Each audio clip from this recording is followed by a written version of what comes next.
اور وہ بل بعض دفعہ ڈیو ڈیٹ جو ہے وہ بھی پاس ہو جاتی ہے اور نیکسٹ منتھ پھر بل لگ کے آ جاتا ہے، اور اس وقت جب ہم پیشنٹ سے بات کرتے ہیں تو وہ الٹا ہم سے ناراض ہونا شروع ہو جاتے ہیں۔ تو کیوں نہ ہم ایز اے فیملی ممبر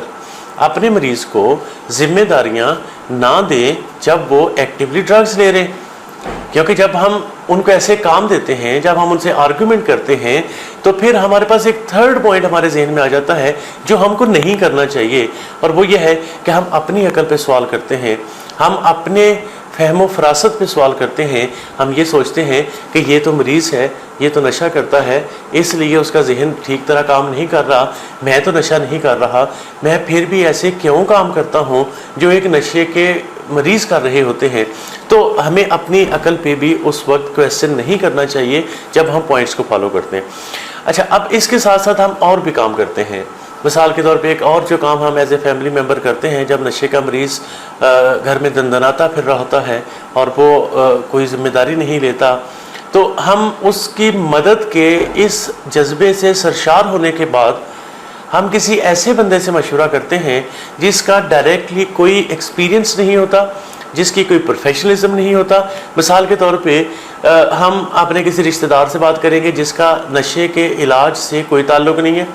ہم کسی ایسے دوست سے مشورہ کرتے ہیں جس کو نشے کے علاج کا کوئی علم نہیں ہے، ہم اپنے کسی ہمسائے کے ساتھ اپنا دل کھول کے بات کرتے ہیں، ان کو بتاتے ہیں کہ ہمارے پاس اس طرح کا بندہ ہے، مجھے بتائیں میں اس کا کیا حل کروں، اور وہ ہمیں کچھ اس طرح کا مشورہ دے دیتے ہیں جو بالکل پروفیشنل نہیں ہوتا۔ تو نشے کے علاج کے لیے پروفیشنل ہیلپ لینے کی ضرورت ہوتی ہے، ایسے لوگوں سے مدد لینے کی ضرورت نہیں ہوتی جو ڈائریکٹ ایکسپیرینس نہ رکھتے ہوں اور جن کا مشورہ اس حد تک اتھینٹک نہ ہو سکتا ہو۔ آج کل ہم بڑے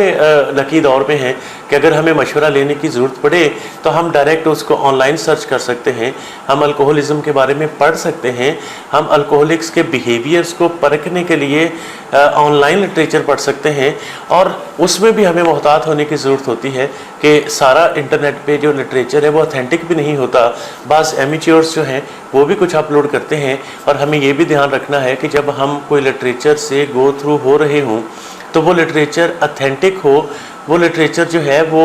کسی اسکالر نے لکھا ہوا ہو، یا اور بڑا آسان ہے کہ آپ کسی ریہیب سینٹر کی ویب سائٹ پہ جاتے ہیں، وہاں موسٹلی لٹریچر جو ہے وہ ریسرچ بیسڈ ہوتا ہے اور وہ ہمیں ہیلپ کر سکتا ہے۔ تو ہمیں پیشنٹ کے ساتھ آرگومنٹ میں نہیں پڑھنا ہوتا جب انٹاکسیکیٹڈ ہوں، ہمیں ان کو ذمہ داریاں نہیں دینی ہوتی کیونکہ وہ ذمہ داریاں پوری نہیں کرتے، ہمیں اپنے جو سینٹی ہے اس کو کویسچن نہیں کرنا ہوتا، اور ہمیں اس کے ساتھ جب مدد لینی ہو تو ہمیں نان پروفیشنل یا ان پروفیشنل جو لوگ ہیں ان سے مدد نہیں لینی ہوتی۔ اچھا، اب اس کے بیچ میں یہ بھی دیکھا گیا ہے کہ بعض دفعہ ہمارا مریض جو ہے کچھ دنوں تک ڈرگز نہیں لے رہے ہوتے، بعض یا تو ڈوز اسکپ کر دیتے ہیں، یا بعض دفعہ فائنینشیل ایشو ہوتا ہے، یا بعض دفعہ جیسے اسلامک سوسائٹی میں اگر دیکھیں تو بعض دفعہ جیسے رمضان کا مہینہ ہے تو اس میں ہمارے مریض جو ہیں وہ موسٹلی ڈرگز نہیں لے رہے ہوتے، یا اگر لیتے بھی ہیں تو افطاری کے بعد کو لیتے ہیں اور پھر سارا دن نہیں لے رہے ہوتے ہیں، اینڈ سو آن۔ اگر رمضان نہیں بھی ہے تو اس کے علاوہ بھی بعض دفعہ 2-4 دن کے لیے ہمارے پیشنٹ جو ہیں وہ ڈرگز نہیں بھی لیتے،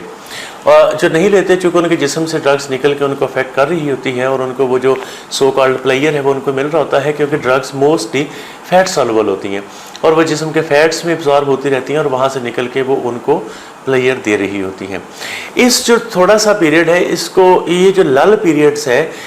جیسے طوفان آنے سے پہلے خاموشی کا جو پیریڈ ہے، اس کو ہم بعض دفعہ یہ سمجھ لیتے ہیں کہ شاید اب ہمارا مریض جو ہے وہ نشہ چھوڑنے کی طرف بڑھ گیا ہے، اب وہ کافی دنوں سے ڈرگز نہیں لے رہا، تو امید کا دامن ہم دوبارہ پکڑنے کے لگتے ہیں، اور یہ امید کا جو دامن ہے یہ ہم نے پہلے بھی کئی دفعہ پکڑا تھا، کئی دفعہ ہم سے چھوٹ گیا، آج پھر ہم وہی امید کا دامن پکڑتے ہیں کیونکہ کچھ دن تک اس نے ڈرگز نہیں کی۔ تو جب یہ عمل بار بار ہم کر رہے ہوتے ہیں تو ہماری سینٹی پہ کویسچن آنا شروع ہو جاتا ہے۔ آپ کو بتاتا چلوں کہ جب گھر میں نشے کا مریض ہوتا ہے، جب نشہ گھر میں ایک اپنا کھیل کھیل رہا ہوتا ہے، تو پھر ہمیں اس لال پیریڈ سے بیوقوف نہیں بننا۔ اس دوران ہم اپنا علم بڑھا سکتے ہیں، ہم الکوہلزم یا ڈرگ ایڈکشن کے بارے میں پڑھ سکتے ہیں، ہم اپنی جو عقل و دانش کا معیار بڑھا سکتے ہیں تاکہ ایک اچھا فیصلہ کیا جا سکے، یا اس دوران آپ انٹرنیٹ پہ سرچ کرتے ہیں اور کسی ریہیب سینٹر میں چلے جاتے ہیں, کسی پروفیشنل سے جا کے مدد لیتے ہیں اور اس سے آپ ایڈوائز لیتے ہیں کہ مجھے اس معاملات میں کیا کرنا چاہیے. تو لال پیریڈ سے بے وقوف نہیں بننا, لال پیریڈ سے ہمیں اس وہم میں نہیں پڑ جانا کہ اب ہمارا مریض کافی حد تک ٹھیک ہو چکا ہے اور وہ شاید آگے بھی ایسے ٹھیک چلے گا. اس کے ساتھ جہاں اور جو ہم ٹپس دینا چاہتے ہیں ایسی فیملی ممبرز کو جو نشے کے مریض کے ساتھ گھر میں نمرتاز ماں ہیں اور اس کے ساتھ ڈیلنگ میں وہ ہیں, تو اس میں ایک یہ چیز ہے کہ ہمیں اپنے پیشنٹ کے ساتھ جو ہے وہ بڑے محتاط انداز میں ہمیں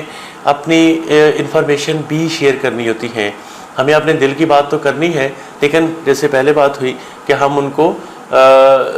اس وقت ان سے بات کریں گے کہ جب وہ انٹاکسیکیٹڈ نہیں ہوں گے, جب وہ اس طرح کے کسی معاملے میں نہیں پڑ رہے ہوں گے. تو پھر اس میں ساتھ ساتھ ہمیں یہ بھی دیکھنا ہے کہ ہمارا مریض جو ہے وہ چاہتا ہے کہ اس کو پروٹیکشن ملے, وہ چاہتا ہے کہ جب وہ انٹاکسیکیٹڈ ہو تو اس کو ساتھ مدد کرنے والے ہوں. بعض لوگ ایسے ہیں گھر میں جیسے ڈرنکنگ کی ہیبٹ میں اور گھر میں ڈرنکنگ کر رہے ہیں, تو ان کو ہوتا ہے کہ کہیں وہ ان کے سگریٹ کی وجہ سے کوئی آگ نہ لگ جائے, یا بعض دفعہ یہ ہے کہ زیادہ انٹاکسیکیٹڈ ہونے کی وجہ سے کہیں وہ واش روم میں گر جائیں یا کسی اور جگہ گریں تو انہیں چوٹ نہ لگے, تو وہ نارملی اپنے کسی فیملی ممبر کو اس حد تک ساتھ رکھتے ہیں کہ آپ ہمارا خیال رکھتے رہیں. اس میں بتاؤں کہ اگر آپ اپنے پیشنٹ کو کچھ اسے فیس کرنے دیتے ہیں کانسیکوینسز ڈرگ ایڈکشن کے, تو شاید اس کو تھوڑی سی چوٹ لگنے سے یا تھوڑا سا اس کو امبیرس ہونے سے شاید کچھ حد تک اس کو فیصلہ کرنے میں مدد ملے کہ میرا نشے کی وجہ سے سارے معاملات ٹھیک نہیں ہیں, اور وہ اپنی تھوڑی ذمہ داریاں پوری کرے. تو ہم جو انڈیو پروٹیکشن میں جاتے ہیں مریض کے لیے کہ ہم اس کے بہاف بعض دفعہ ایکسکیوزز بھی بناتے ہیں, اس کو انڈیو پروٹیکٹ کرتے ہیں, تو ہمیں اس سے بھی رکنا ہے. مثال دیتا ہوں میں کہ جیسے ہم ایکسکیوزز بناتے ہیں کہ اب ایک صاحب ہیں وہ الکوہل لیتے ہیں گھر میں اور صبح آفس سے لیٹ ہو جاتے ہیں, اور ان کی وائف جو ہے وہ آفس فون کر کے بتاتی ہیں کہ جو صاحب ہیں ان کی آج طبیعت خراب ہے اور وہ تھوڑا لیٹ آئیں گے آفس.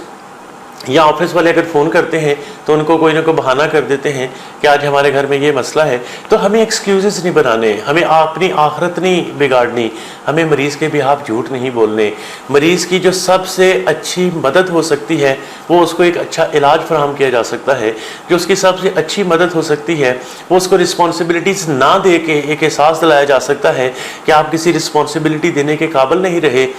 یہ نہیں کہ وہ انسان برے ہیں, ہم بات کر رہے ہیں ڈیزیز کی, ہم بات کر رہے ہیں اس انٹاکسیکیشن کی جو وہ مٹیریل اپنے اندر اڈیل لیتے ہیں اور اس کے بعد وہ کسی کام کے قابل نہیں رہتے.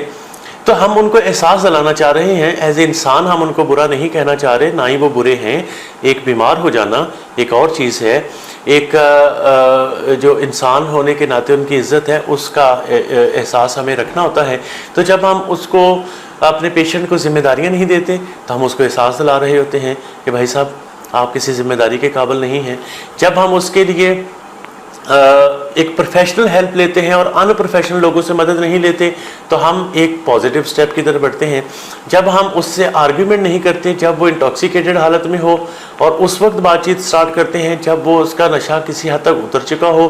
تو یہ ہم اس کی مدد کر رہے ہوتے ہیں. جب ہم اپنی عقل کو سوال نہیں کرتے اور ہم پراپر انفارمیشن گیدر کرتے ہیں انٹرنیٹ کے تھرو یا کسی پروفیشنل کے تھرو, تو ہم اپنے مریض کی مدد کر رہے ہوتے ہیں. میرے پاس ایک فیملی آئی اور انہوں نے کہا کہ کوئی ایسی ٹپ جو آج ہم گھر جا کے اپنے مریض پہ اپلائی کر سکیں. تو میں نے انہیں کہا کہ آپ نارملی, چونکہ انہوں نے ہسٹری میں بتایا کہ نارملی وہ خاتون کیا کرتی کہ وہ اپنے خاوند کو, چونکہ وہ بیڈ پہ بیٹھ کے رات کو ڈرنکنگ شروع کرتے,